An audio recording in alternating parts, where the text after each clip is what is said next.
बिस्मिल्लाहिर्रहमानिर्रहीम। अस्सलाम वालेकुम डियर स्टूडेंट्स। हम जनरल साइंस एंड एबिलिटी की लेक्चर सीरीज जो शुरू कर चुके हैं, उसके हमारे 22 लेक्चर्स हो चुके हैं। आज हमारा 23rd लेक्चर है।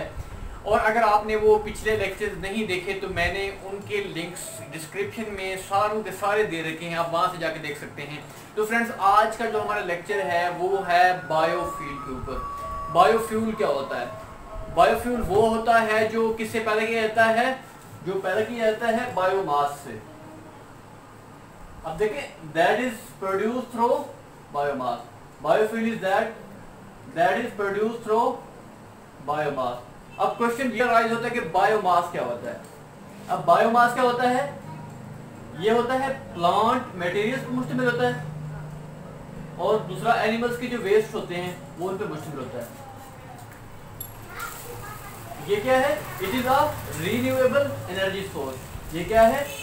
जिसे हम क्लीन एनर्जी सोर्स भी कह सकते हैं। अब देखो, बायोमास के अंदर क्या क्या चीजें आती हैं?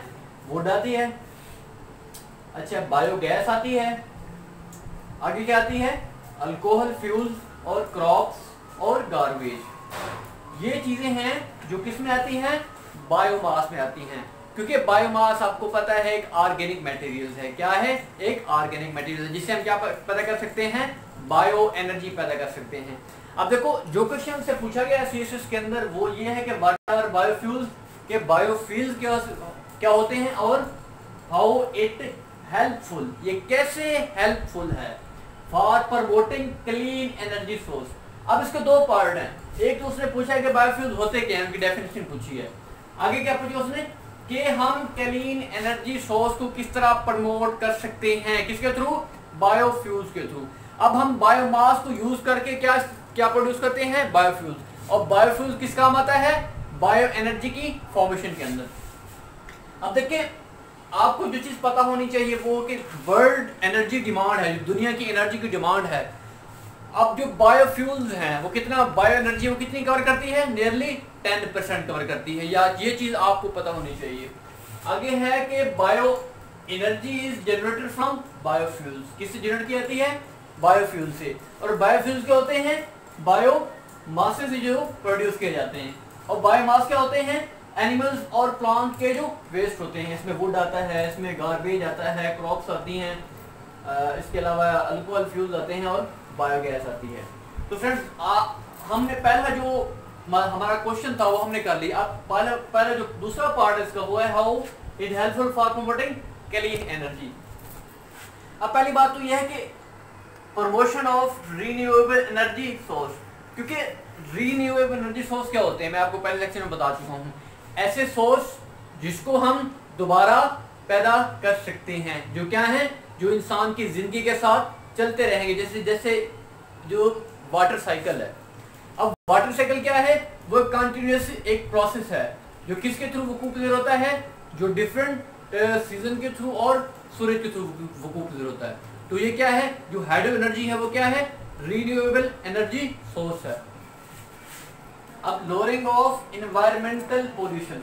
अब आपको पता है कि हम जो फॉसिल फ्यूल्स हैं, फॉसिल फ्यूल्स जो हैं वो हैं पेट्रोलियम, नेचुरल गैस और कोल। ये क्या कर रहे हैं? जब ये जलते हैं फैक्ट्रीज के अंदर, डिफरेंट इंडस्ट्रीज के अंदर, पावर प्लांट्स के अंदर, तो क्या करते हैं? ये large amount of carbon dioxide क्या करते हैं? खारिज करते हैं। सल्फर डाइऑक्साइड क्या करते हैं? खारिज करते हैं। वो हमारे एनवायरनमेंट को क्या कर रही है? पोल्यूट कर रही है। इसकी वजह क्या हो रही है? इसकी वजह से क्या हो रहा है? ग्रीन हाउस इफेक्ट हो रहा है। अब ग्रीन हाउस इफेक्ट से क्या वजह हो रहा है? ग्लोबल वार्मिंग क्रिएट हो रहा है। अब देखें, जब हम फॉसिल फ्यूल्स को इस्तेमाल कम करेंगे, हम बायोमास को इस्तेमाल करेंगे क्योंकि वो क्लीन एनर्जी सोर्स है। इससे क्या होगा? हमारा जो इन्वायरमेंट की पोल्यूशन है उसके अंदर क्या आएगी? उसमें कमी आएगी। अब reduction in green house effect. अब ग्रीन हाउस इफेक्ट क्या होगा? उसमें कमी आएगी। अब ग्लोबल वार्मिंग भी क्या? ग्लोबल वार्मिंग क्या होती है?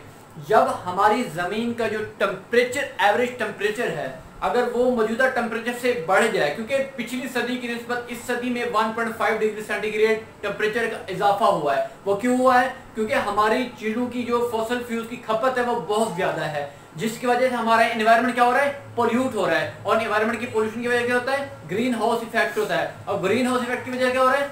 ग्लोबल वार्मिंग हो रहा है। और हमारे जो डिप्लीजन लेयर है, ओजोन लेयर, वो क्या हो रही है? वो डिप्लीट हो रही है। क्या हो रही है? वो डिप्लीट हो पतली हो रही है, उसके अंदर सुराख हो रहे हैं, जिसकी वजह से हार्मफुल जो इफेक्ट्स हैं अल्ट्रावायलेट रेज है वो जमीन पर पहुंच नहीं है और हमारे लिए बहुत सारी मुसीबतें जो है ना वो ला रही हैं। इसके क्या है हार्मफुल इफेक्ट्स हैं।